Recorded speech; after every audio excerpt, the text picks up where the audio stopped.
예수 나타내셨네. 그 이름 아름답도다. 그 이름 아름답도다. 나의 왕 예수 그리스도. 그 이름 아름답도다. 비교할 수 없네. 그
아름다우신 그 이름 예수 그리스도만을 찬양하길 원합니다. 아멘. 오늘 그러한 마음으로 우리 다 함께 일어나셔서 아름다우신 그 이름 찬양하길 원합니다. 함께 찬양합시다. 아멘.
아멘.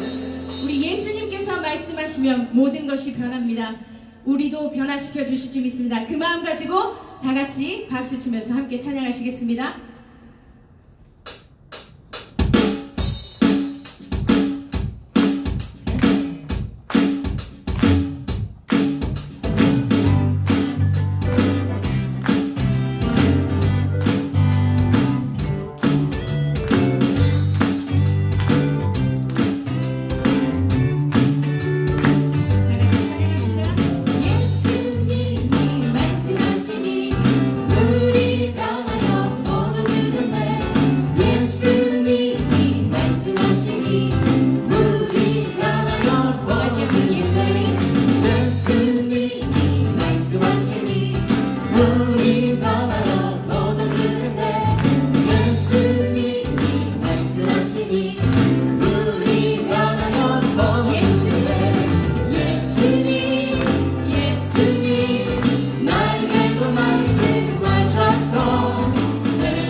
우리를 향하신 계획들 주님께서 말씀하신 대로 따라가길 원합니다. 순종하는 마음으로 함께 날 향한 계획 찬양하시도록 하겠습니다.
말씀을 주시는 하나님 내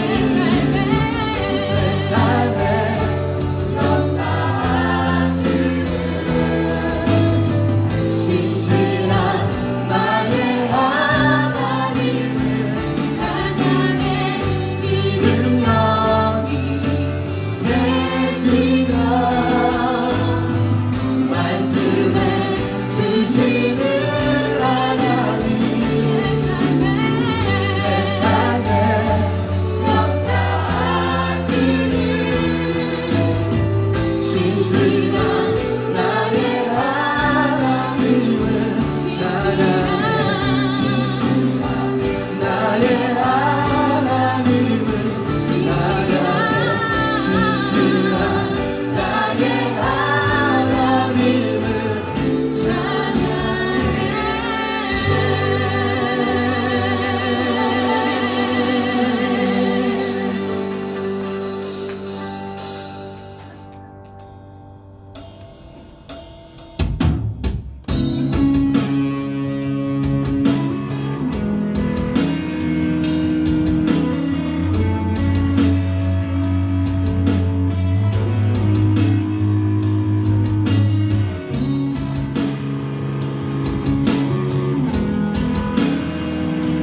우리의 찬양을 받으시고 우리의 전부를 받으시는 우리 주 아버지 하나님, 오늘도 이 시간 우리가 모인 이곳에 몇 명이 모였던지 간에 주님 함께하여 주실 줄 믿습니다.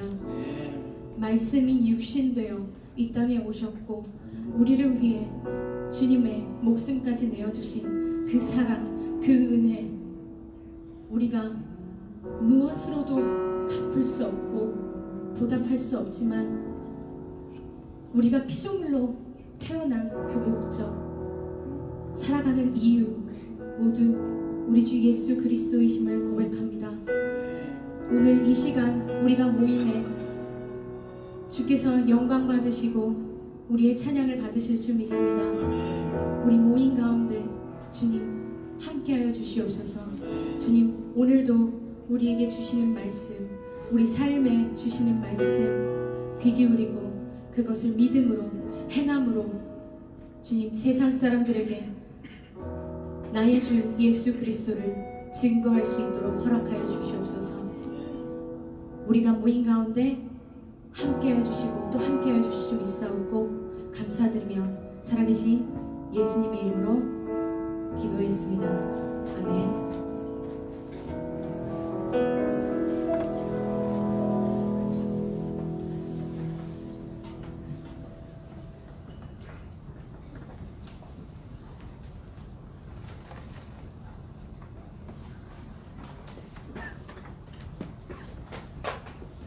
네, 불 켜주시고요. 이렇게 끝나니까 제가 하는 거 맞는지 모르겠네요. 맞죠? 저 하면 되죠? 네, 알겠습니다. 네, 불 켜주시고요. 말씀 같이 읽도록 하겠습니다. 네, 감사합니다. 같이 찾아보실 말씀 시편 119편의 말씀입니다. 제 목소리 잘 들리시죠? 네. 여기 모니터에 좀 저음을 좀 많이 빼주시겠어요? 너무 웅웅거리는데. 모니터에 저음을 좀 많이 빼주세요. 너무 웅웅거려요. 네, 시편 119편 105절에서 112절입니다.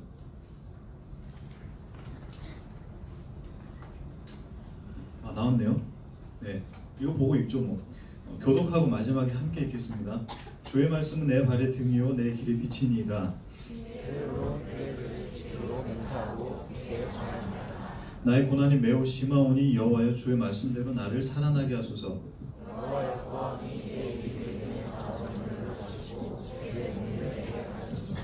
나의 생명이 항상 위기에 있사오나 나는 주의 법을 잊지 아니하나이다.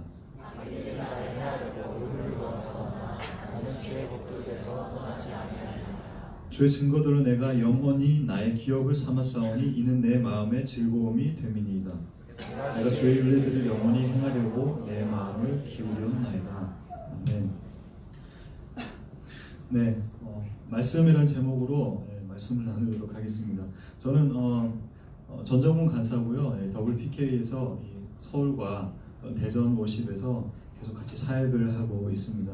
오늘 본문 119편은 여러분 잘 아시겠지만 성경에서 가장 긴 절을 자랑하는 그러한 장입니다. 총 몇 절로 되어 있죠? 총 몇 절이죠? 176절까지가 되어 있는 거예요. 와, 176절까지 되어 있습니다. 그래서 뭐 성경 읽기 하거나 이럴 때 이거는 한 5장 읽었다라고 좀 쳐야 될 것 같아요. 너무 길어요. 성경에서 가장 많은 절을 자랑하고 있는 장이기 때문입니다. 이 시편 119편은 유대인들이나 옛 그 구약에 있던 사람들이 굉장히 좋아하던, 특별히 그 쿰란이라는 동굴에서 살던 그 쿰란 공동체에서 지내던 사람들이 굉장히 좋아했던 그런 장이고요. 여러분 잘 아시는 어거스틴이라는 그 교부도 이 시편의 주석을 썼거든요. 이 시편 주석을 다 쓰는데 이 마지막 119편을 남겨놓고 가장 마지막에 썼다고 합니다. 왜냐하면 그만큼 좀 심오하기도 하고 시편에서 가장 중요한 절이 아닌가라고 생각을 하기 때문입니다. 이 시편 119편은 되게 길어요. 엄청 긴데 그 긴 와중에 다 읽어보셨나요? 119편? 한 번이라도 읽어보신 분? 나는 시편 119편 한 번이라도 읽어봤다. 괜찮아요. 뭐 잘못한 거 아니에요. 잘하신 거예요. 네. 근데 대부분이 119편을 한 번도 안 읽어본 사람들이 많을 것 같아요. 하지만 오늘 읽었던 본문의 105절 말씀 무엇이죠? 주의 말씀은 내 발에 안 물어볼게요. 죄송합니다. 내 발의 등이요 내 길의 빛이니다라는 이 말씀은 뭐 교회 표어도 많이 하고 또 우리가 너무나도 좋아하는 말씀 중에 하나고 또 성경 뽑기 이런 거 하잖아요. 새해에 송구영신 드리고 할 때 이거 뽑으면 아 그래 내가 말씀을 너무 안 읽었구나 하나님 좀 말씀 좀 보라고 하는구나 뭐 이런 고백을 했던 너무나도 많이 읽어봤던 그런 절인 것 같습니다. 주의 말씀은 내 발의 등이요 내 길의 빛이니이다. 이 말씀을 딱 처음 들었을 때의 느낌이나 감정은 어떻습니까? 여러분이 만약에 송구영신 예배 다 드리고 이제 말씀 뽑기를 해요. 올 한 해 내게 어떤 말씀을 주실까 고민을 하고 긴장을 합니다. 그래서 딱 뽑았어요. 이 말씀이 딱 나왔어. 여러분의 마음은 어떠십니까? 긍정입니까? 부정입니까? 안 물어볼게요. 저는 되게 긍정이고 따뜻한 느낌이에요. 왜? 내 발에 등이래요. 또 내 길에 빛이래요. 등과 빛 어떤 느낌이세요? 따스하고 밝고 깔끔하고 훤하고 너무나도 긍정의 그런 느낌이긴 합니다. 이 말씀을 딱 읽으면 우리는 긍정의 말씀이에요. 그래서 주님의 말씀은 내 발의 등입니다. 빛입니다. 나의 삶 또한 그 긍정을 가지고 이 말씀에 대한 힘을 가지고 살아가겠습니다 라고 고백을 합니다. 그런데 이게 내 삶과 어떠한 연관이 되는 겁니까? 이 말씀을 뽑았다고 해서 내 삶에 빛이 확 들어오나요? 내 삶이 잘 보이나요? 내 삶이 뭔가 쫙 황금길 내가 가는 길을 정확하게 밝은 빛으로 쫙 보이면서 내가 이제 앞으로는 어디를 갈지 누구와 함께 할지 어떻게 갈지를 걱정하지 않고 살아가십니까? 아니잖아요. 이 말씀을 뽑았다 해도 이 말씀이 우리가 읽어봤고 또 내 삶 가운데서 적용한다 해도 그다지 내 삶에서는 긍정이 아니더라는 것이죠. 시편에서 아까 제가 말씀드린 이 모든 시편 중에 119편은 어떻게 보면 시편을 모두 축약해 놓은 그러니까 시편이 총 몇 편까지 있죠? 150편까지 있거든요. 이 150편 중에서 이 모든 것들을 축약해 놓은 그러한 장이라고 해도 될 것 같습니다. 이 119편을 읽다 보면 나오는 이야기들이 이겁니다. 율법, 법도, 계명, 율례 이런 단어들이 계속 등장하는 거예요. 이게 다 무엇입니까? 구약에서 토라라고 하는 그런 모세오경에 대한 또 그걸 좀 통칭하여서 하나님의 말씀에 대해서 분명하게 이야기하고 있는 거거든요. 시편은 찬양이라고 하지만 시편에 흐르는 그 중심 내용은 하나님 찬양합니다 이게 아니라는 거예요. 시편의 중심 내용은 율법, 법규, 법도 그것을 지키는 것 이게 바로 시편에서 흐르고 있는 중심 내용입니다. 여러분 찬양과 말씀 우리의 예배에 빠질 수 없는 그런 것이죠. 찬양할 때는 어때요? 찬양하면 내가 모든 세상을 이길 것 같잖아요. 호산나 호산나 가장 높은 곳에 호산나 했지만 우리의 삶은 가장 낮은 곳 가장 높은 것과 상관이 없는 것 같은 그런 나의 현실이잖아요. 찬양할 때는 무언가 붕 떠 있고 찬양할 때는 굉장히 무언가가 될 것 같은 그런 마인드라면 말씀을 읽을 때는 또 그것을 적용할 때는 굉장히 힘들다라는 거죠. 시편 119편은 이 시편 전체를 이야기하고 있고 어떤 내용이냐면 주님을 찬양하고 그 말씀대로 살아가겠습니다 라고 고백을 합니다. 그 율법을 주야로 묵상하는 거죠. 읽고 또 읽고 읽어내고 또 묵상하고 읽습니다. 그러고 즐거워하는 것, 또 그대로 행하는 것 이게 시편 전체에 흐르고 있는 내용입니다. 이거 어디서 많이 들어본 그런 시편 구절 같죠? 시편 1편의 내용 아니겠어요? 복 있는 사람은 악인의 길을 쫓지 아니하고 죄인의 길에 서지 아니하고 오만한 자의 자리에 앉지 아니하고 내가 그 율법을 주야로 묵상함으로 내가 그것을 기뻐하는 것, 즐거워하는 것이라고 얘기하고 있습니다. 오늘 본문에서도 계속 그러한 내용들을 반복을 하고 있는 거예요. 그래서 시편이라 하면 하나님을 찬양하는 찬미예수와 같은 그런 찬양집이기도 하지만 그 찬양의 주된 내용은 이겁니다. 묵상, 그건 묵상하고 행하고 그 그 행함으로 즐거워하는 것. 이게 이제 기본 내용이라는 겁니다. 우리의 삶 가운데서는 이 프로세서가 잘 이어지지 않는 것 같아요. 어디서 끊기냐면 묵상 끝인 거예요. 말씀을 읽고 묵상 끝이에요. 묵상 읽고 그 다음 프로세서가 있어야 되는데 그게 바로 주님의 말씀을 주야로 묵상하고 즐거워하는 것, 여기까지 가야 한다라는 것입니다. 우리의 삶 가운데서는 여기까지 가는 것을 때로는 거부하기도 하고 때로는 잘 안 되기도 하고 실패하고 좌절하면 그냥 중단할 때도 참 많습니다. 아니면은 그냥 묵상하고 끝날 때도 참 많다라는 거예요. 근데 분명하게 오늘 본문 또한 119편에서 또한 시편 전체에서 이야기하고 있는 건 니네가 묵상하고 주야로 그걸 생각했다면 읽었다면 그것을 즐거워하려고 해라. 그리고 그것을 네 삶 가운데서 계속해서 안 되더라도 실천하고 행해 보아라. 이 프로세스가 분명하게 있어야 한다라는 것입니다. 근데 우리는 그거를 잘 하지 않고 그냥 읽고 좋네 끝으로 여긴다라는 것입니다. 우리 삶 가운데서 말씀에 대해서 그냥 읽고 좋구나, 나에게 힘이 되는구나 라고 하고 끝내버리는 것, 거기서 이제 우리의 믿음 가운데서 말씀이 주의 말씀 내 발의 등이요 내 길의 빛이니이다, 이 말씀과 내 삶과 무관하게 되는, 서로 상충하게 된다라는 것입니다. 근데 분명 시편 기자는 그것만 얘기하고 있지 않아요. 야 읽고 그냥 좋다라고 해, 뭐 이게 끝나는 게 아니에요. 감정적으로 편안함만 얻는 게 아니다라는 것입니다. 왜냐하면 시편의 대부분의 그런 시편들을 읽어보면 또 오늘 본문에서도 분명하게 이야기하고 있습니다. 내 발의 등이요 내 길의 빛이니이다라고 고백하고 나서 바로 뭐라고 하고 있냐면은 바로 여호와여, 내가 환난에 휩싸였습니다. 나에게 위기가 오고 있습니다. 이 고백을 시편에서는 항상 하고 있는 거예요. 시편을 대부분 쓴 사람이 누굽니까? 바로 다윗 아니겠습니까? 다윗의 삶을 보면 되게 불편하고도 굉장히 어려운 삶을 살았던 사람입니다. 다윗이니까 되게 괜찮지 않나, 한 나라의 왕이니까 괜찮지 않나 싶지만 다윗은 맨날 쫓기는 삶을 살았고 불편한 삶을 살았고 가장 가까운 가족, 장인 어른으로부터 위협을 당하는 삶을 살았습니다.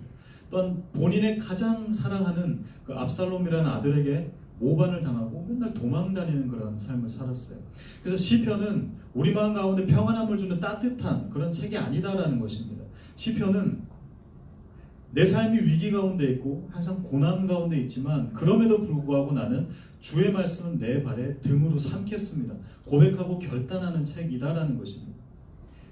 읽고 묵상하고 근데 끝나는 게 아니라 그 다음에 내 삶 가운데서도 그거를 즐거워하려고 실제적으로 적용하려고 노력하는, 그것이 바로 시편이라는 겁니다. 여러분 삶 가운데서 어려움이 오면은 말씀이 불쑥불쑥 생각날 때도 있지만 우리는 주로 찬양이 생각나요. 내가 힘들면은 십자가를 지을 수 있나 이런 찬양도 되고, 웬 말인가 네 십자가 찬양, 이런 찬양들이 막 불쑥불쑥 나오는 거예요. 은혜가 막 가득할 때면 하나님의 은혜, 나를 이렇게 살려주셨군요, 이런 그런 찬양들이 흘러나옵니다. 어쩌면 이 시편은 그러한 거예요. 내가 말씀대로 살아가려고 노력했고 그 말씀대로 묵상하려고 하다가 결국엔 안 되지만 그럼에도 불구하고 그것을 내 삶 가운데서 노래로 만들어서 하나님께 재고백 드리는 것, 그게 바로 시편의 전체 흐름이다라는 것입니다. 그렇게 시편을 읽거나 또 말씀을 묵상하고 말씀을 읽어갈 때 가장 중요한 것은 바로 그것입니다. 읽고 끝냄이 아니요 그 다음 프로세서인 즐거워하려는 것, 묵상하려는 것, 또한 내 삶 가운데서 시도하는 것, 넘어졌다 해서 포기하지 않는 것, 그게 바로 시편에서 이야기하고 또한 추천하고 권면하는 내용이다라는 것입니다. 오늘 본문에도 그게 나오고 있네요. 주의 말씀 내 발의 등이다 내 길의 빛입니다 라고 고백하고 나는 주의 규례를 지키기로 맹세했습니다 라고 고백합니다. 근데 그 다음 108, 109, 110절 보면 악인이 나를 해하려고 하고 올무를 놓으려고 합니다 라고 바로 분위기가 완전 바뀌어버리는 거예요. 긍정이 아니에요. 따뜻함이 아니에요. 이거는 여러분들이 이야기하는 나는 따뜻합니다, 주의 말씀했을 땐 난 안전합니다 라고 고백하는 게 아니다라는 거예요. 절체절명의 위기 속에서도 나는 이 고백을 합니다. 이거 끝까지 놓지 않겠습니다. 왜냐하면 111절 112절에 이렇게 이야기합니다. 주의 증거들로 내가 영원히 나의 기업을 삼았사오니 이는 내 마음의 즐거움이 됨이니라 라고 고백하고 있습니다. 주의 증거들이라고 고백을 하고 있습니다. 내 삶 가운데서 묵상하고 행하다가 여기서 끝내는 게 아니라 그 다음 적용하고 노력하는 것. 그때 실패하든 성공하든 그게 중요한 게 아니라 그때 하나님께서 우리에게 주시는 순간순간의 증거들이 있다라는 거예요. 그 증거들을 삼고 그것이 나의 기업입니다. 그것이 나의 가장 최고의 자랑입니다. 내 삶을 살아가는 그런 원동력입니다라고 고백한다라는 것입니다. 그것이 우리의 즐거움이 된다고 111절에서 고백을 하고 있다라는 것입니다. 그러기에 시편뿐만 아니라 우리의 말씀을 읽을 때에도 그냥 하나님 따뜻한 말씀을 주세요가 아니라 그 말씀을 읽고 묵상하고 난 다음 그 후속 조치, 그 다음 내가 어떤 마음으로 살아가는지가 더 중요하다라는 것입니다. 진짜 하나님과 나만이 할 수 있는 그 증거들을 삼고 그 증거들을 가지고 하루하루 살아가시는 저와 여러분 다 되시기를 주님의 이름으로 축원드립니다. 여러분, 월요일날 이 자리에 오셨다는 것은 예배에 대한 갈급함이 있고 말씀에 대한 마음이 있고 또한 교제에 대한 그런 허한 마음이 있다라는 것을 증명하는 것 같습니다. 주일날 모든 사역들을 끝내고 사역자도 많이 계시지만은 또는 아버지 교회에서 혹은 어머니 교회에서 그런 모든 일들을 끝내고 다시 이 자리를 찾은 것은 정말도 하나님 앞에 한 걸음 더 나아가기 원합니다라는 그 고백의 증거들이 바로 지금 여러분의 존재 자체인 거예요. 월요일날 뭐하러 이 자리에 와요? 남자친구 있잖아요. 없나요? 죄송합니다. 여자친구 있죠? 없나요? 죄송합니다. 더 이상 안 묻겠습니다. 그럼에도 불구하고 이 자리에 나온 것, 그게 바로 여러분들은 말씀에 대한 갈급함이 있다라는 것에 대한 증명입니다. 우리가 예배 때마다 말씀을 듣고 또 내 개인의 경건을 통해서 말씀을 읽습니다. 근데 그때마다 우리가 어떤 마음과 어떤 태도를 가져야 하는지를 112절에서 이야기하고 있습니다. 우리 112절만 같이 한번 읽어볼까요? 시편 119편 112절입니다. 시작.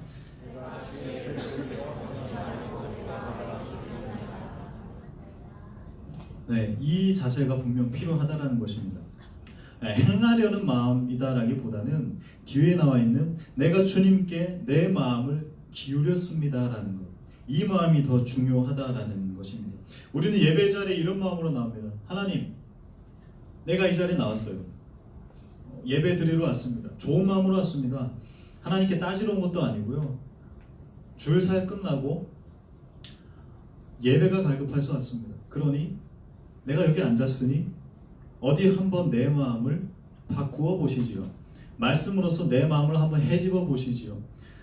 앞에 말씀 전하고 있는 저 사람으로 인해서, 저 간사님으로 인해서 내 마음이 바뀌어지길 원합니다. 한번 나를 깨트려 보시지요. 어디 한번 해보시지요 라는 마음으로 우리는 때로는 예배를 드린다라는 것입니다. 근데 그 마음은 우리가 분명 바꿔야 될 마음입니다. 우리가 말씀에 대해서, 예배에 대해서 우리가 들어야 되는 마음은 뭐냐면 마음을 기울이는 것이다라는 것입니다.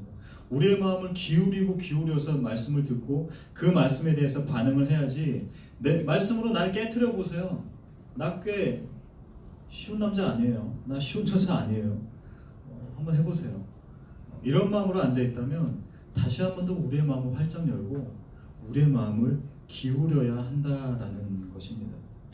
기울인다라는 것은 같은 본문에 나오는 51절과 157절에 보면 다 내가 주의 법을 떠나지 않았습니다. 혹은 내가 뒤돌아서지 않았습니다. 내가 배신하지 않았습니다. 이러한 고백들이다라는 겁니다. 말씀에 대해서 뒤돌아서지 않고 말씀에 더 가까이 가려고 노력하고 우리의 마음을 더 기울여야 한다는 것입니다. 말씀에 대한, 예배에 대한 태도 기울이세요. 제가 PK로서 가장 힘들었던 것 중에 하나는 바로 이것이었습니다. 다른 외부로부터의 공격, 우리 부모님을 힘들게 하는 그런 집사님, 장로님, 권사님 아니에요. 왜 그런 거 있잖아요. 외부로부터 공격이 들어올수록 우리의 가정은 더 단단해집니다. 우리의 가정은 더 사랑이 넘칠 것입니다. 외부로부터는 힘들지만, 그런데 뭐가 가장 힘드냐면 내 아버지의 혹은 내 어머니의 전하시는 말씀에 대해서 아무런 기대감이 없는 것, 그 마음으로 앉아있는 것, 그게 가장 힘든 거 아니겠습니까? 그게 매주 반복되잖아요. 부모님을 힘들게 하고 애매기는 사람들은 뭐 한 6개월에 한 번, 1년에 한 번 그렇게 괴롭힌다면 우리 마음 가운데 가장 큰 어려움, 그것 중에 하나가 매주 드리는 예배, 매번 드리는 예배 가운데 내가 아무런 말씀에 대한 기대감이 없고 내 마음을 기울이지 않고, 저 말씀은 우리 부모님이 하시는 말씀이에요. 여기서 생겨나는 어려움이 아니겠습니까? 물론 충분히 공감합니다. 충분히 이해합니다. 저 역시도 저희 아버지의 그런 말씀을 존경하고 존중하고 목회자로서 굉장히 존경하지만, 때로는 아버지의 삶과 전하시는 말씀이 너무나도 다른 모습을 보았을 때는 저 역시도 거부감이 들었습니다. 그래서 뛰쳐나가고 싶을 정도로 정말 싫었던 적도 간혹 있습니다. 근데 그게 계속되다 보니까 우리는 그 말씀에 대해서 우리의 마음을 기울이지 않는다는 거예요. 그다지 큰 기대감도 없고요.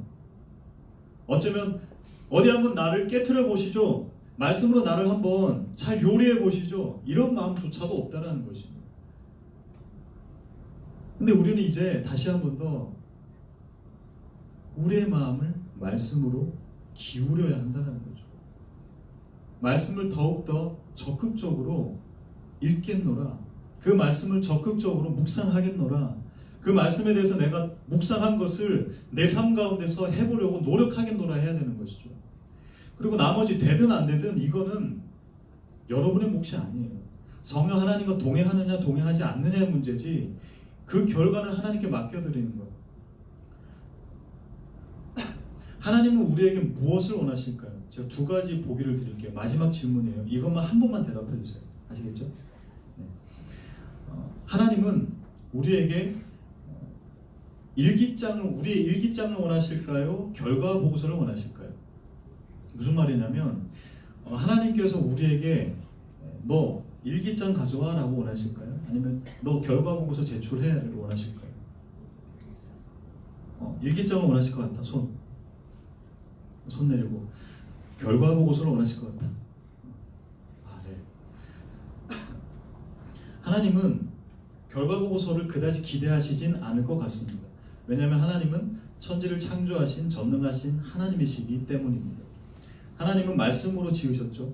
말씀으로 다 되는데 굳이 우리를 통하여서 무언가를 하고 그것에 대한 열매를 기대하신다면 그 결과 보고서가 그다지 하나님 입장에서는 기대할 만하거나 야, 너 정말 잘했구나, 대단하구나, 이런 일들이 아닐 거다라는 거예요. 어쩌면 하나님은 우리에게 원하시는 것은 일기장이다라는 것입니다. 하나님, 저 이 말씀 묵상했어요. 근데 오늘 또 지켜보려고 했는데 잘 안 되네요. 나를 둘러싸고 있는 김 부장, 김 과장, 이 과장, 김 대리, 나를 다 공격하고요. 내 마음 가운데 평안함이 없습니다. 난 저들이 정말로 밉습니다. 용서가 잘 안 됩니다. 어떻게 합니까? 이 일기장을 썼을 때 우리는 말씀으로 살려고 노력한 것입니까? 아닙니까? 한 거잖아요. 하나님 입장에서는 그다지 우리가 맺어놓은 그 열매가 그다지 중요한 건 아니다라는 것입니다. 하나님은 우리의 일기장을 원하신다는 거죠. 그러기에 우리는 그 말씀 앞에 우리의 마음을 기울이고 그것을 하려고 노력하지만 안 되더라도 그럼에도 일기장을 써야 한다는 것입니다. 그렇게 주님 앞에 말씀 붙잡고 살려고 노력하다가 실패든 성공이든 어쨌든 그 일기장을 써드리는 저와 여러분 다 되시기를 주님의 이름으로 축원드립니다. 자, 그렇다면은 원론적인 질문을 한번 해볼게요. 이건 여러분에게 원하진 않아요. 말씀 읽고 계세요? 물론 초반에 좀 읽겠죠. 초반에 좀 읽다가 창세기 좀 읽다가 말고, 마태복음 읽다가 좀 말고, 성경 일독 하려고 막 노력하다가 계획하다가 잘 안 되잖아요. 그래서 어떤 누군가들은 그런 얘기 하더라고요. 성경 1독을 하기 위해서는 성경 2독을 계획하라라고 얘기하더라고요. 그러니까 2독 계획하면은 1독이라도 된다라는 거죠. 어쨌든 성경 읽고 계세요? 말씀 보고 계세요? 말씀 보고 싶으세요? 그게 더 좋은 질문 같은 거. 인간의 그 3대 욕망 아시죠? 인간의 3대 욕망, 욕구, 수면욕, 그 다음에 식욕, 그 다음에 성욕. 예, 이 세 가지. 예, 수면욕, 식욕, 성욕, 이 세 가지입니다. 순위 한번 매겨볼까요? 여러분에게 가장 끌어오르는 욕망은 무엇입니까? 첫 번째 뭐예요?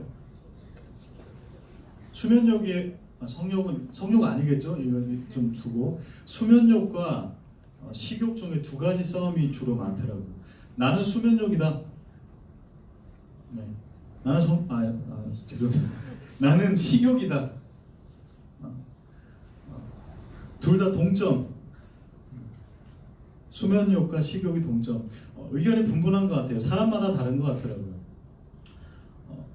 배가 고픈데 배고프면은 잠을 잘 수 없다라는 분. 난 배고프면 잠이 안 와요. 난 그래서 야식을 즐겨 먹습니다. 주야로 묵상하고 즐겨 먹습니다.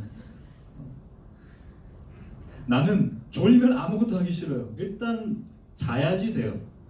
뭐 그런 분들이 계시겠죠. 이것으로 수면욕과 또 식욕을 결정할 수가 있을 것 같습니다. 나에게 있어서 가장 우선순위는 무엇일까? 곰곰이 생각해보면 그 두 가지 질문 가운데 대답이 어쩌면 맞는 것 같아요. 뭐 또 아닐 때도 있겠지만 저는 주로 이제 수면욕이 더 강한 것 같더라고요. 제가 아기 낳고 그 전에는 한 11시, 12시쯤에 이제 잠들던 패턴이었는데 뭐 제가 낳은 건 아니에요. 그러니까 아기가 태어나고 나서 아기 키우고 가다 보니까 이 친구가 거의 한 새벽 6시쯤에 항상 깨는 거예요. 그러니까 새벽 예배 인간인 것 같아요. PK인 것 같아요. 주로 한 4시 한 반쯤에 1차 깨요. 그럼 가가지고 막 달래주고 해서 살짝 재워놓으면 한 6시쯤에 주로 깨는 것 같습니다. 그러다 보니까 저도 어떤 마음이 드냐면 한 9시쯤 되면 야 내가 지금 뭐하고 있는 거지? 나 잠들어야지 뭐 하는 거야?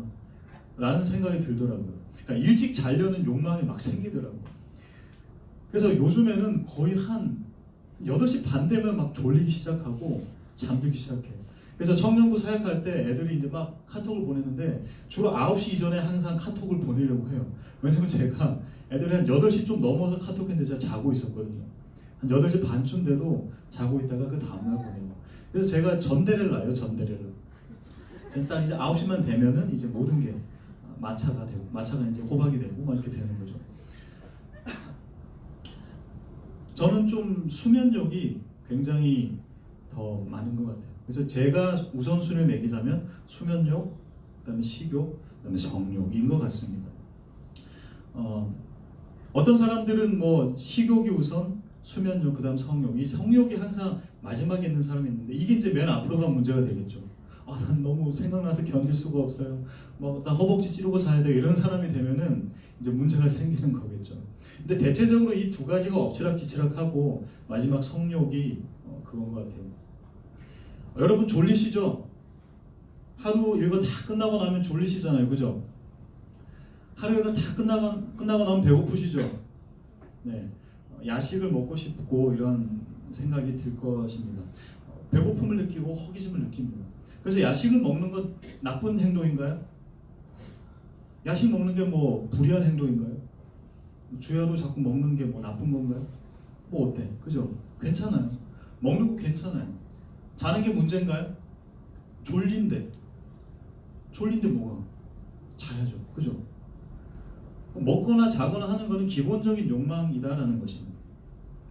근데 이 욕망 가운데서 만약에 난 잠이 안 와요, 졸리지가 않아요 하면 어떻게 된 것입니까? 이거는 어때요? 난 안 졸려요. 난 3일 동안 안 졸려요. 뭐 불면증이겠죠, 그죠? 불면증이 걸리면 굉장히 힘들겠죠. 너무나도 힘들겠죠. 제가 아는 어떤 집사님은 불면증에 걸려서 맨날 새벽 예배 나왔던 분이 계세요. 진짜로. 그 며칠 동안 계속 그러다가 새벽 예배 나오고 그러면 좀 잠시 잘 수 있고 그렇게 힘들어하시는 분을 뵀습니다. 안 졸린 거예요. 한 가지 더, 배가 안 고픈 거예요. 이 완전 재앙이죠. 나는 먹고 싶은데 나는 이 맛있는 얘도 먹어야 되고 이걸 먹어서 사진을 이쁘게 찍어서 SNS 올려야 되고 뭐 샵 해가지고 뭐 맛있다, 샵 어디 맛집, 샵 뭐 백종원 뭐 화이팅 뭐 이런 거 해야 되는데 배가 안 고픈 거예요. 허기짐이 안 느껴지는 거죠. 너무 슬픈 상황인 거죠. 천국에 대해서 전 생각해 봤을 때 천국은 뭐 줄이지도 않고 목마르지도 않는 곳이다라고 얘기하잖아요. 그죠? 천국은 완전한 곳입니다. 무언가 부정적인 것은 거의 없는 곳입니다. 저는 그래서 한번 상상해 본 것이 있어요. 천국에 가면 이런 곳이겠다.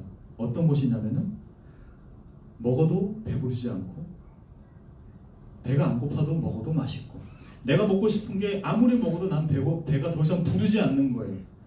할렐루야. 이거 얼마나 은혜입니까? 그죠?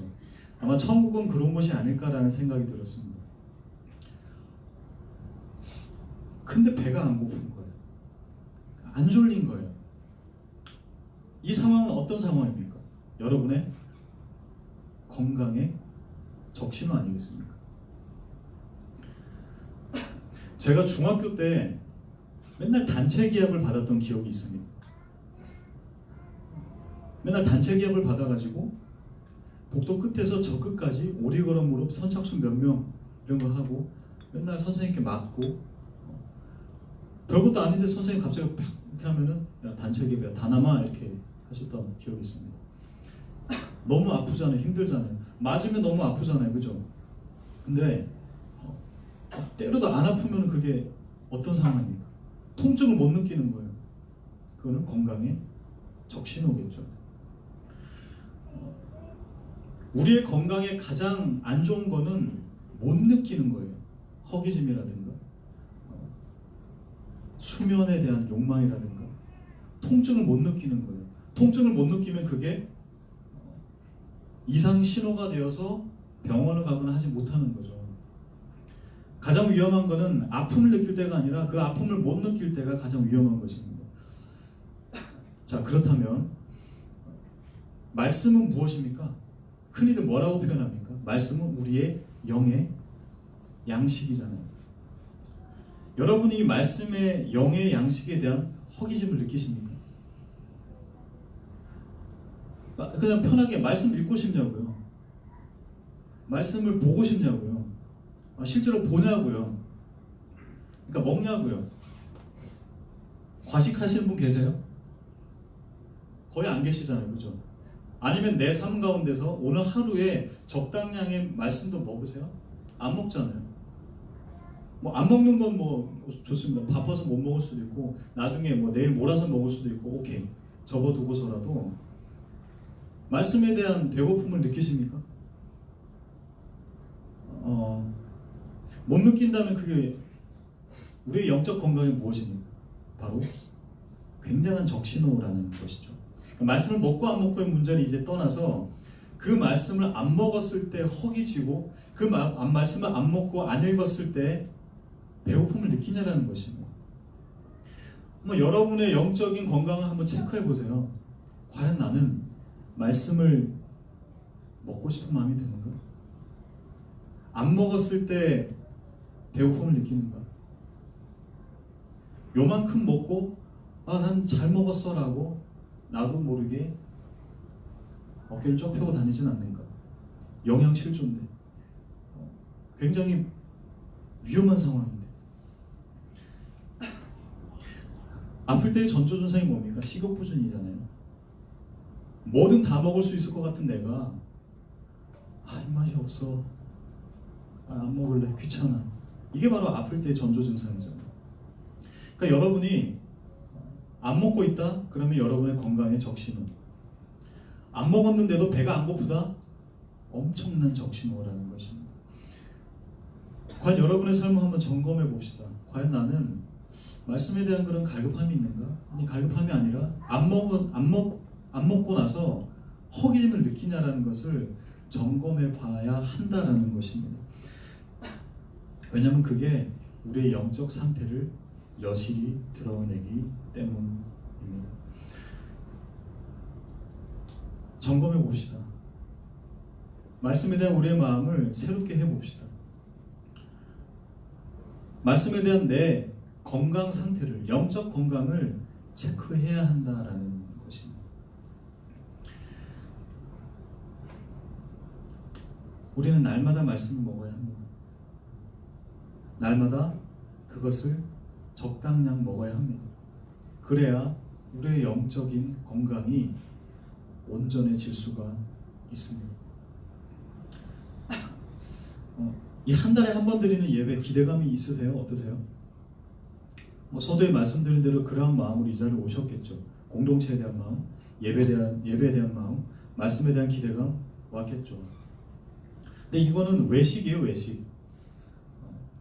어떤 한 목회자, 간사님이 요리를 잘해서 여러분에게 잘 만들어서 드리는 외식이에요. 그렇다면 나의 주식은 무엇입니까?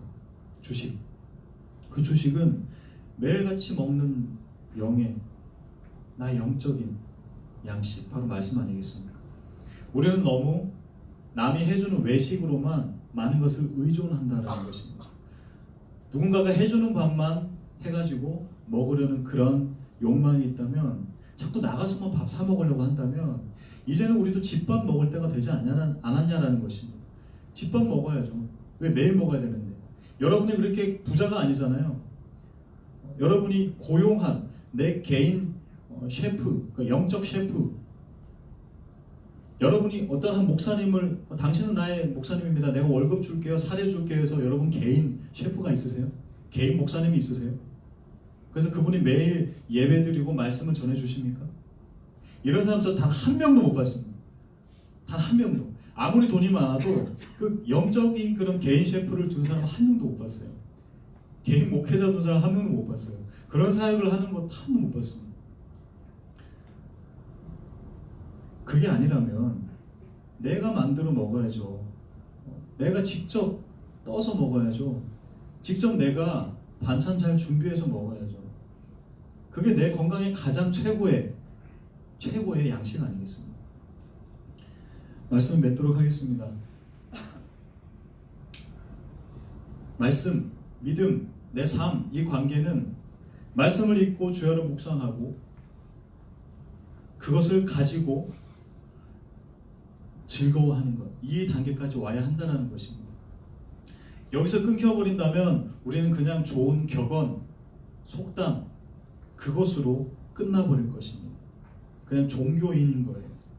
근데 그것 가지고 잘 되든 안 되든 노력하는 것, 그게 바로 진짜 하나님의 자녀라는 것입니다. 잘 되든 안 되든 고민하지 마세요. 하나님 원하시는 것은 결과보소가 아닙니다. 일기장입니다. 주님, 오늘 나 너무 잘 됐어요, 내가 말씀으로 지켜냈습니다 라고 한다면 하나님은 그냥 참 잘했어요 해주시겠죠. 오늘도 실패했습니다 한다면 괜찮아요, 힘내, 내일은 더 잘할 수 있어, 하나님이 그 피드백 주시겠죠. 그렇게 살아가신 저 여러분 다 되시길 축원드립니다. 그런데 허기짐을 느껴야 한다는 거예요. 그것으로부터 탈피하려는 노력이 필요하다라는 것입니다. 남이 해주는 양식도 좋은데 나의 주식을 매일매일 섭취하시는 저 여러분 다 되시기를 주님의 이름으로 축원드립니다. 우리 찬양하고 기도하도록 하겠습니다. 주 말씀 향하여 함께 고백하겠습니다. 내가 주님의 말씀 향하여서 나가기 원합니다. 주님, 내가 언젠가부터 허기짐을 못 느껴요. 배고프지 않아요. 괜찮아요. 나의 배고픔을 교제로서만 채워나가고 있습니다. 정말 간식 먹듯이 과자 하나 집어먹고 나는 괜찮아요, 나는 올바른 식습관 하고 있습니다 라고 고백하고 있습니다. 이런 우리의 모습이라면 다시 한 번 더 주님 앞에 정직하게 나아가야 한다는 것입니다. 주님, 내가 영적으로 배고픕니까? 허기짐을 느끼고 있습니까? 그 마음 가지고 우리 함께 고백하였으면 좋겠습니다. 찬양합니다.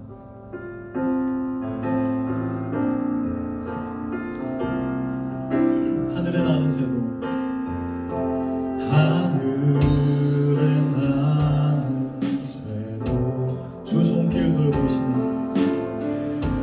돌보시네. 온 땅에 충만한 주 사랑으로 내 마음을 덮으소서. 주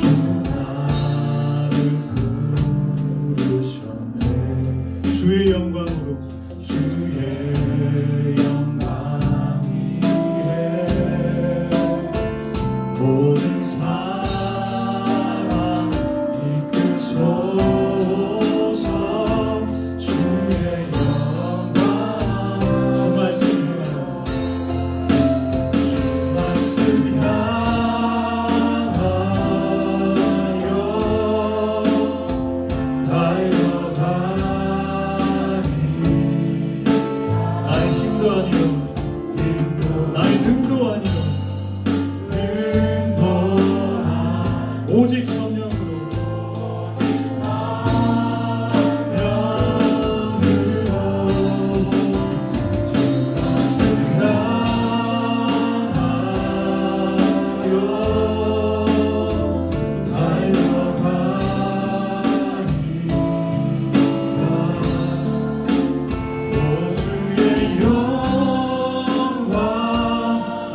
퍼주셔도 좋겠습니다.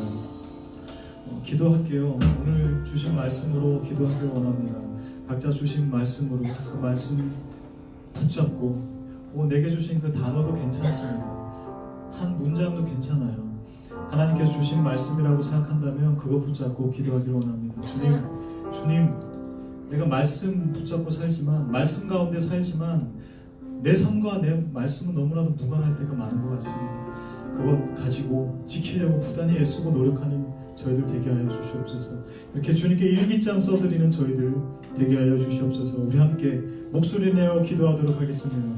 기도하겠습니다. 기도를 들어주시옵소서. 나에게 하신 감사합니다. 주님, 말씀대로 살기 원합니다. 말씀 붙잡고 살기 원합니다. 말씀 가지고 살기 원합니다. 그 말씀대로 살기 원합니다. 그 말씀 가지고 주님 앞에 이것 가지고 내가 즐거워할 때 혹은 슬퍼할 때 그 말씀의 성공 여부를 떠나서 내가 그것 가지고 지키려고 노력했느냐 하지 않았느냐, 그 실패감에 젖어드는 것이 아니라 했다고 기뻐하는 것이 아니라 그저 그것 자체가 하나님 앞에 기쁨이 되게 하여 주시옵소서. 주님께서 나에게 주신 그 증거들을 가지고 그래 너 이것 가지고 열심히 하려고 노력할 거야. 너 정말 잘했구나. 너 이것 가지고 실천하려고 했구나. 내가 이것 가지고 너가 이것 가지고 정말 노력하였구나. 그러기에 내가 다시 한번 너에게 더 큰 힘을 줄게. 너에게 더 큰 복을 줄게. 내가 너한테 복이 해줄게. 내가 너에게 더 큰 따뜻함을 줄게. 주님께 주시는 그 속삭이시는 그 은혜들을 경험하게 하옵소서. 말씀을 갈급하게 하여 주시옵소서.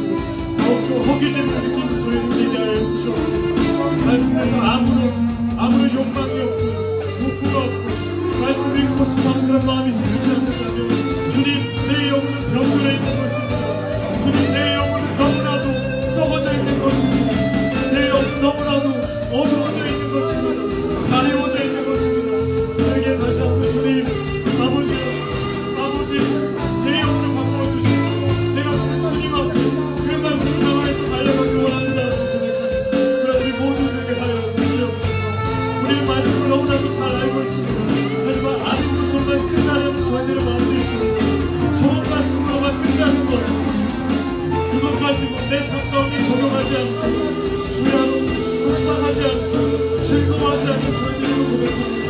그냥 여기 이 자리에서만 끝나버린다면 다시 한번 주님 앞에 나아가기 원합니다. 주님, 나의 형제 가운데도 함께하여 주시고 내 삶의 구석구석 가운데도 함께하여 주시고 내 삶을 주님께서 원하시는 그 영역까지도 함께하여 주시고 그게 주님 앞에 말씀 가지고 살아가는 저희들 되게 하여 주시옵소서. 그렇게 살아가는 저희들 되게 하여 주시옵소서. 그 말씀 붙잡고 살아가는 저희들 되게 하여 주시옵소서. 다시 한 번 더 말씀을 위해 나아가기 원합니다. 붙잡아 주시옵소서. 회개할 수 있는 길 도와주시옵소서. 주님께서 함께하여 주시옵소서.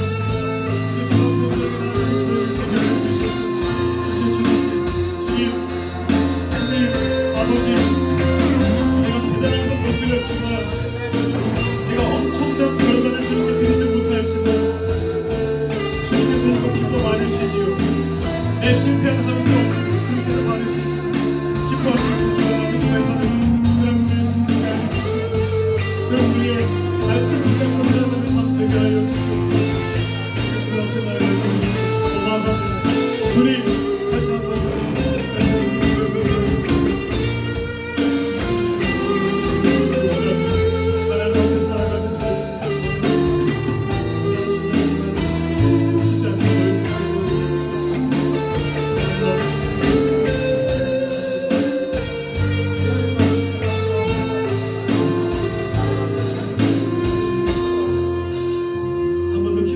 다시 한 번 더 나의 마음을 점검합시다. 우리의 영혼을 점검합시다. 내가 과연 말씀에 대한 호기심을 느끼는지, 그것이 고장난 나의 영혼이고 썩어져 있는 나의 영혼으로 느끼지도 못하고 그저 그렇게 살아가고 통증도 느끼지 못하고 허기짐도 느끼지 못하며 배고픔도 전혀 아무런 문제 없이 살아가는 우리의 영혼을 다시 한번 주님 앞에 새롭게 해달라고 기도하길 원합니다. 주님, 내가 주님 앞에 마음을 기울이길 원합니다. 내가 그 주님 앞에 내 마음을 기울이길 원합니다. 주님, 다시 한번 주님 앞에 달려가길 원합니다. 기울이길 원합니다. 마음을 활짝 열기를 원합니다. 어디 한번 내 마음을 바꾸어 보십시오가 아니라 주님 납작 엎드려져서 내가 그 주님의 말씀 앞에 살아가길 원합니다. 말씀 앞에 엎드려지길 원합니다. 그 고백을 주님 앞에 드리길 원합니다. 주님 앞에 우리의 마음을 기울이길 원합니다. 주님 앞에 그 마음을 드리길 원합니다. 우리의 마음을 기울이는 기도, 마음을 여는 기도, 말씀에 대해서 우리의 태도와 자세를 바꾸는 기도 하길 원합니다. 주님 그렇게 살게 하여 주시옵소서. 말씀 앞에서는 바짝 엎드리게 하여 주시옵소서. 우리 마지막으로 한 번 더 기도하기를 원합니다. 기도하겠습니다. 주님 아버지여, 아버지 다시 한 번 더 내 마음을 기울이고 그 말씀을 순종하려고 노력합니다. 말씀을 잘 전하지 못하는 앞에 선자가 어떠하든 그 앞에 선자의 인간적인 모습을 가려주시고 그에 대한 정죄를 하지 않고 주님 앞에 다시 한 번 더 나아가기 원합니다. 아버지요 주님 말씀 앞에 내 마음을 기르지 아니하고 나는 내 마음은 너무나도 당당하여 내 마음은 너무나도 본고하여 원한하여 딱딱하여 하나님 앞에 나아가지 못하고 그 마음을 기울이지 못하고 내 마음이 뒤로 젖혀있고 내 허리가 뒤로 젖혀있고 내 목이 빳빳하게 굳어서 모든 백성이 된 우리의 모습들을 다시 한번 주님께서 새롭게 하여 주시고 그 마음을 새로운 영혼을 부어주셔서 주님 앞에 살아가는 우리의 모습 가운데 말씀 가운데서 뿌려 엎드려지는 저희를 되게 하여 주시고 그 말씀 붙잡고 살아가는 저희를 되게 하시며 다시 한번 말씀을 내 마음을 기울이고 내 마음을 바짝 엎드리고 내 마음을 바로 뿌려 엎드리고 내 얼굴을 내 이마를 땅에 대고 내 손은 하늘을 향하여 하나님 아버지여 내가 그 말씀대로 살기 원합니다라고 고백하고 우리 모두 되게 하여 주시옵소서. 그 마음으로 살아가는 저희를 되게 원합니다. 그렇게 살아가는 우리를 되게 원합니다. 말씀으로 살아가는 저희를 되게 원합니다. 성공 여부와는 다르게 내가 그 말씀에 대한 호기심을 가지고 그 말씀에 대한 배고픔을 느끼고 그것에 대한 갈망함을 가지고 살아가는 저희를 되게 하여 주시옵소서. 단어라도 문장이라도 괜찮습니다. 내게 주신 그것들을 기대하게 해주시고 기울이게 하시고 주님 앞에 다시 한번 내 마음을 온전하게 내어드리는 저희들 되게 하여 주시옵소서. 이것이 너무나도 병든 것임을 알지도 못하고 깨닫지도 못하고 이것이 정말 위험한 순간이고 너무나도 죽음에 맞닥뜨리고 내 영이 너무나도 정말 시한고 마지막 숨통이 끊어지는 호흡을 마지막으로 하고 있는 그 순간임에도 모르고 내 영혼을 너무나도 가볍게 여기고 내 영적 건강을 너무나도 아무렇지 않게 여긴 우리의 모습들을 다시 한번 회개하고 내게 주신 그 생명을 불어넣어 주신 그 예수 그리스도 하나님 앞에 온전하게 엎드렸습니다. 다시 한번 주님 아버지 나는 사역으로 살아가는 사람도 아니고 나는 일을 하며 살아가는 사람도 아니고 나는 교회를 살아가는 사람만이 살아가는 그 종교인도 아닙니다. 레위인도 아닙니다. 나는 그냥 하나님의 자녀일 뿐입니다. 그래서 주님 앞에 말씀으로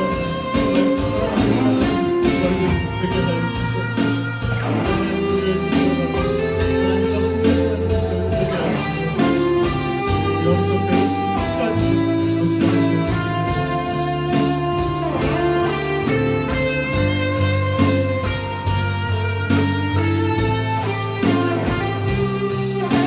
마지막으로 결단하는 고백합니다. 주 말씀 향하여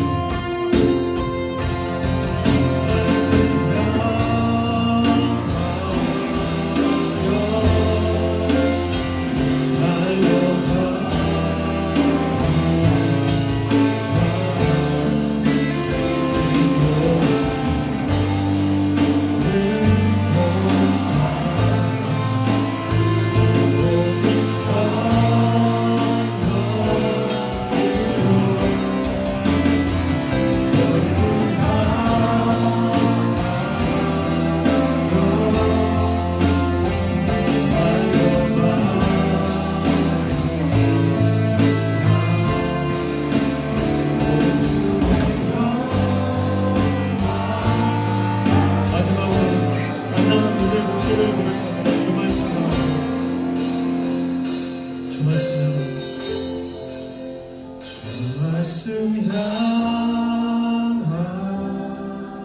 오 주님의 영광 안에 오 주의 영광 안에 살게 하소서. 하나님, 우리는 많은 말씀의 홍수에 살고 있습니다. 클릭 한 번이면 말씀이 터져나오고 너무나도 훌륭한 그 말씀들이 너무나도 많습니다.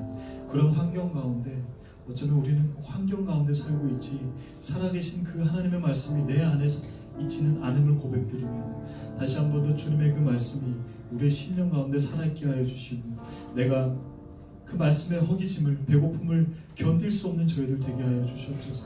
육적인 배고픔은 너무나도 잘 채워내지만 언제 어디서든지 우리는 그것을 채우지만 먹지만 말씀의 배고픔은 너무나도 잘 참는 우리들입니다. 그로 인해서 건강에 적신호인 줄도 모르고 그냥 나는 말씀 주변을 살아가고 있으니 내 주변에는 다 믿는 사람이니 나는 종교 생활을 하니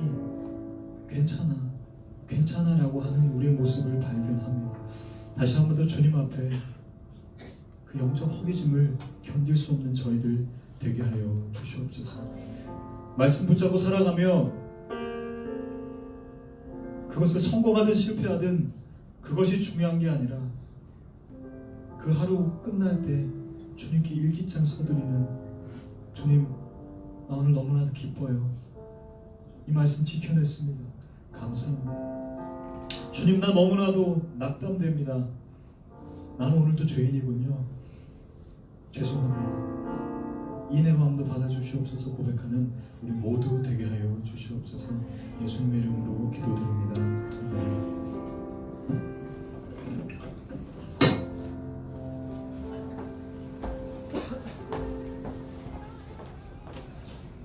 봉헌 시간입니다.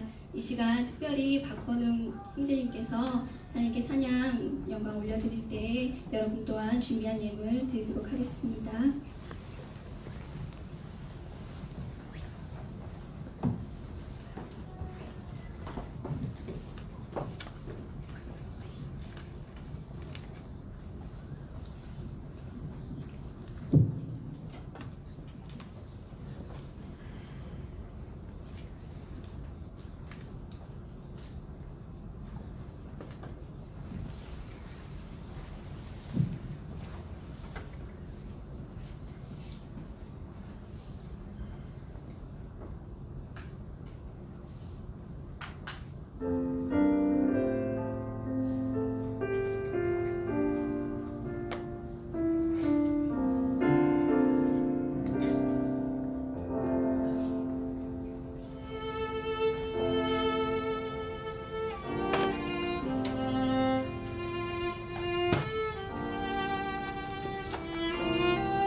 네, 더 큰 박수로 우리 동료합시다.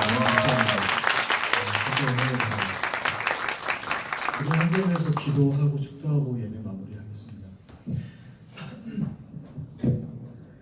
믿음으로 사는 자는 하늘 위로 받고 어떤 일을 만나든 만사 형통한 것 다 잘되고 다 성공한다가 아니라 그때마다 주님과 동행한다라는 것임을 고백드립니다. 그런 귀한 믿음의 고백으로 우리 건웅이가 또 하나님께 올려드리고 또한 우리의 주머니의 개혁, 내 믿음의 개혁, 마지노선인 물질의 개혁으로 주님 앞에 올려드립니다. 주님께서 이 귀한 헌물 기뻐 받아 주시옵시고 이것을 드린 손길 위에 다시 한 번 더 너무 큰 물질의 어려움 당하지 않게 하시고 영혼의 깊은 수렁 빠지지 않도록 주님 다시 한 번 더 함께하여 주시옵소서. 이들 가운데 뭔가 마음에 소원이 있는 사람들이 있다면 주님 우리의 기도와 우리의 능이 아니라 그저 하나님의 은혜로 그 응답의 때가 조금 더 빨리 이루어지는 그런 귀한 은혜가 있게 하여 주시옵시고 아직 내가 이것을 감당하기에는 내가 아직 덜 됐노라 한다면 주님께서 그것도 더디되게 하심도 주님의 은혜입니다. 내가 이후에 내가 그것들을 잘 누리고 감사함으로 돌릴 줄 알 때 주님께서 주시고 그것을 놓치지 않는 저희들 되게 하여 주시옵소서. 지금은 우리 구주 예수 그리스도의 은혜와 하나님의 사랑과 성령님의 함께 하심이 우리 모든 PK들 위해 말씀 가운데 다시 한번 새로워지고 영적인 배고픔을 결코 참지 않는 모든 한 명 한 명 위에 난 그들이 섬기고 사역하고 또 함께한 그 가정과 그 부모님의 교회 위에 지금부터 영원토록 함께 있을지어다. 아멘.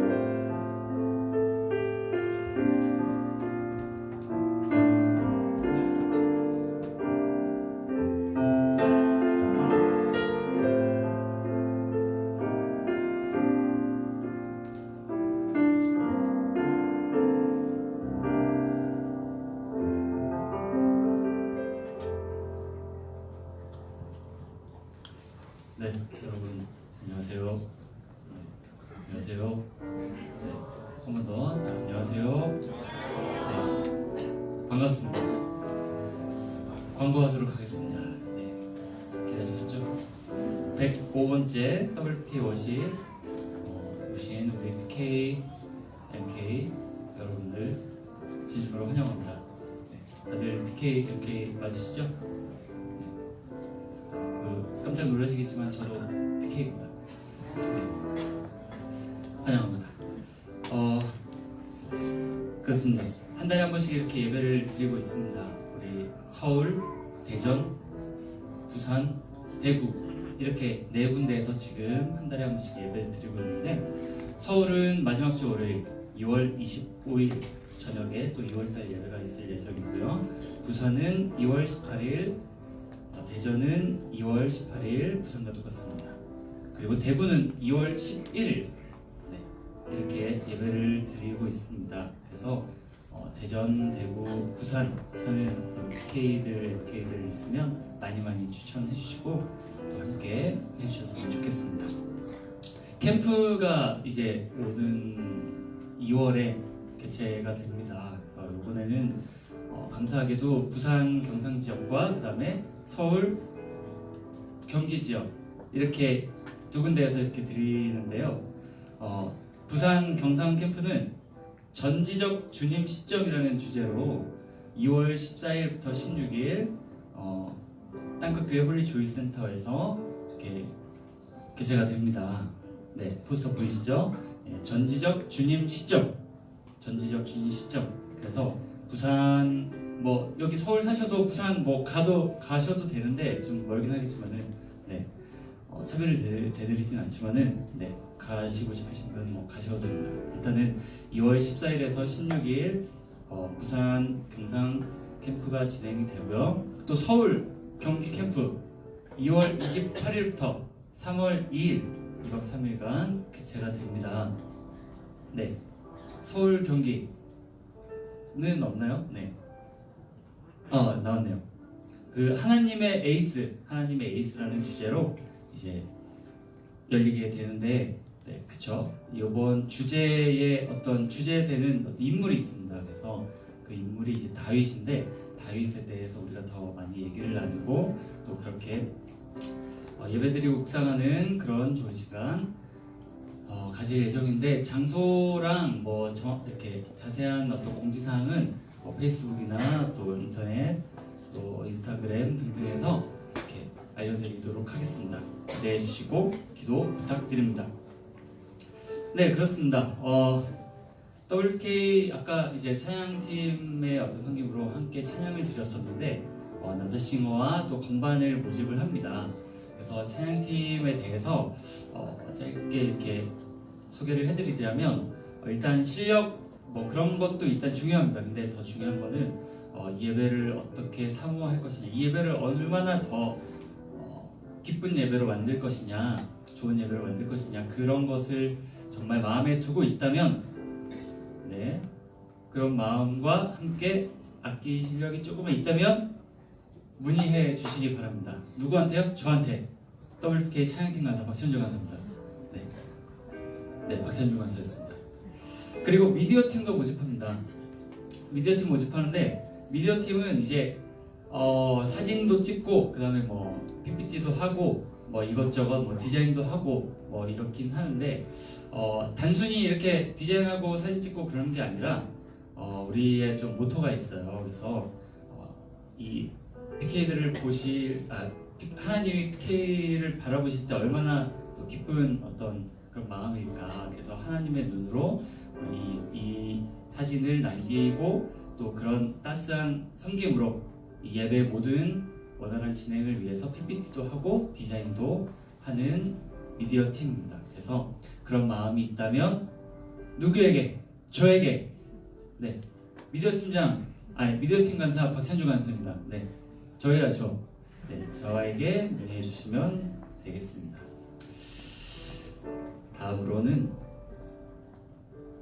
WK 미니스트리 SNS가 있습니다. 그래서 페이스북, 인스타그램, 유튜브 있으니까 다 좋아요, 팔로우, 구독, 알람 설정 해주시면 감사하겠습니다. 해주실 거죠? 그리고 공식 해시태그가 있어요. 네, WK 뭐죠? 샵 위아더PK, 샵 2019 WK. 그래서 인스타그램이나 또 페이스북 뭐 그런데 함께 이렇게 해시태그를 좀 공유하셔서 함께 그런 삶 속에서 이 PK들의 삶을 좀 나눠주시면 감사하도록 하겠습니다. 네, 들어보시면 재밌을 거예요. 그리고 이제 뒷정리와 쓰레기 정리가 좀 매번 이렇게 말씀을 드리는데 가져오신 쓰레기는 저기 뒤에 쓰레기 봉투를 매달아놨습니다. 거기에다가 이렇게 두시고 이렇게 넣어주시고 가시면 될 것 같아요. 그리고 뒷정리도 꼭 부탁드립니다. 의자 같은 것도 조금 이렇게 줄 맞춰주시고 또 마음이 간다면 뭐 물걸레질 뭐 저기 천장천소 뭐 다 이렇게 가능하니까 마음에 있으시면 하도록 하겠습니다. 네, 이건 재미없었네요. 죄송합니다. 그렇습니다.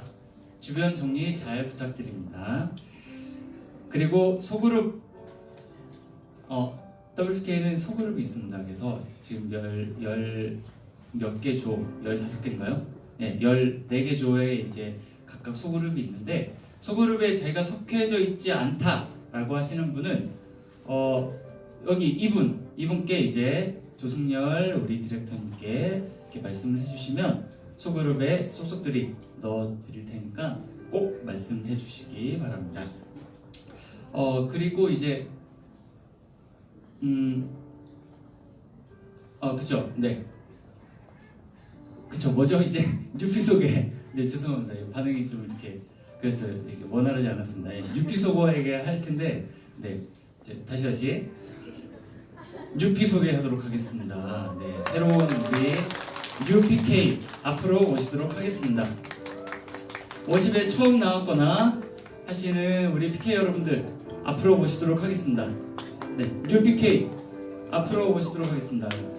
네, 한 번도 WPK 50에 참석하지 않았다, 아니면 진짜 몇 년 만에 왔다, 그런 분도 앞으로 나오시면 감사하도록 하겠습니다. 네, 이쪽 앞으로 나오세요. 네. 우리 뻘쭘하니까 박수 한번, 네, 넣으실 때 큰 박수. 네, 감사합니다. 네, 이렇게 이렇게 앞으로 나오시면 됩니다. 네, 이쪽으로. 네, 또 나오시네요. 조금만 저 당겨주시면 네, 감사하겠습니다. 네, 그렇습니다.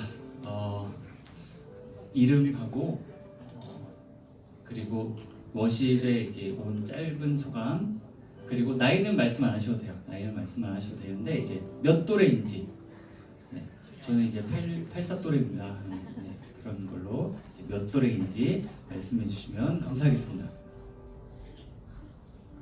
안녕하세요. 저는 문밑음이고요. 그리고 89 또래이고 여기 모임이 있는 거는 같이 일하는 선생님 통해서 알게 됐는데 앞으로 많은 나눔을 했으면 좋겠습니다. 감사합니다.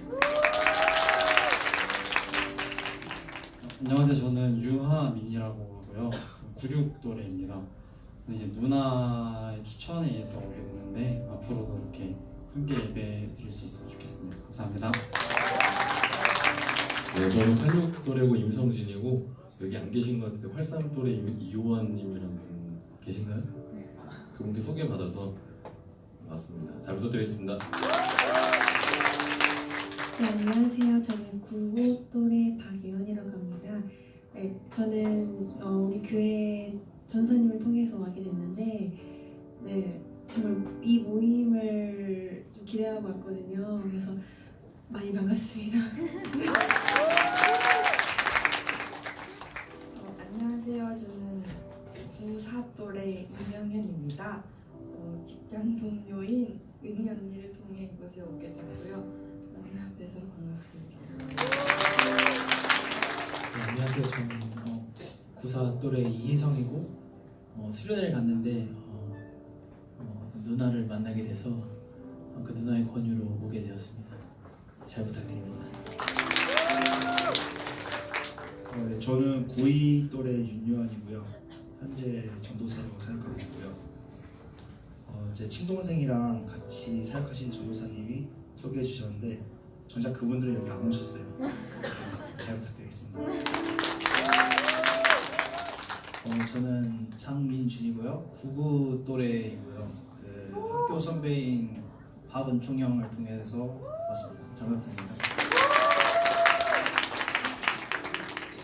네, 우리 UPK 분들 축복하도록 하겠습니다. 우리 찬양 손을 뻗고 함께 찬양 드리도록 하겠습니다.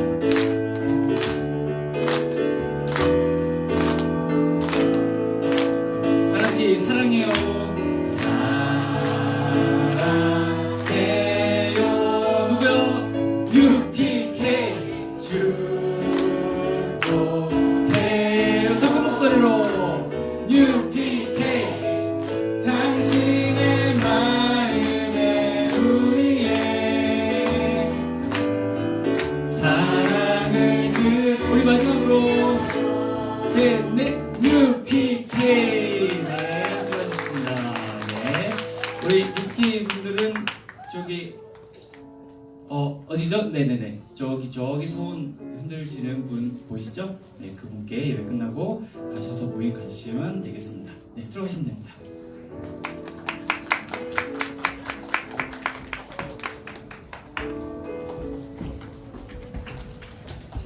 네, 이제 소그룹 모임을 하게 될 텐데요.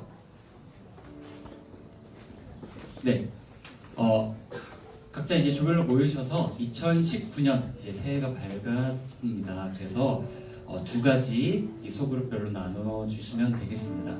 올해 나에게 주신 말씀, 각자 교회에서 이제 뽑은 말씀도 있을 테고, 또 이제 각자 이제 자기가 생각했던 또 묵상했던 그런 말씀들 이렇게 나눠 주시면 되겠습니다. 그리고 2019년 1월이니까 뭐죠? 새해 계획, 새해 계획을 함께 이렇게 나누는 또 그런 즐겁고 귀한 시간 되셨으면 좋겠습니다. 네, 광고는 여기까지 하도록 하겠습니다. 저는 미디어팀 간사, 취향팀 간사 박찬주 간사였습니다. 네, 감사합니다. 다음 달에 뵙겠습니다.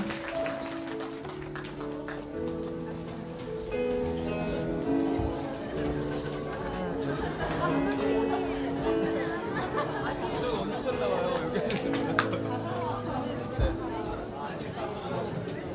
혹시 소그룹 속하지 않은 사람들은 여기 왼쪽 앞으로 나와주세요. 여기 있어요. 여기. 조모임 이따가 조모임 해요. 이렇게 조모임 하고 이렇게 바로 다음 달 약속 맞춰서 거기 시간 맞춰 가지고 아까 같이 않아요? 어떤 사람이 한 2주 정도, 4주 정도 같이 하면 올해 아마 같이 소개해주고. 네, 저는 다른 지역에서. 진짜 완전 훈훈이다 진짜 언니. 잘했어. 나가 이거 보고 언니를 얘기했어야지. 왜 전사님 얘기할래? 근데 아 그래 맞아 이거 좀 믿으셔. 방금 밑에.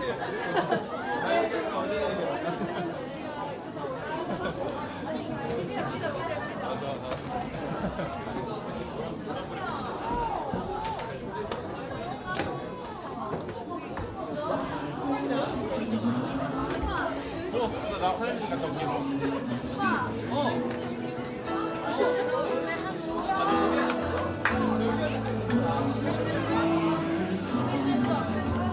언니 오랜만이에요.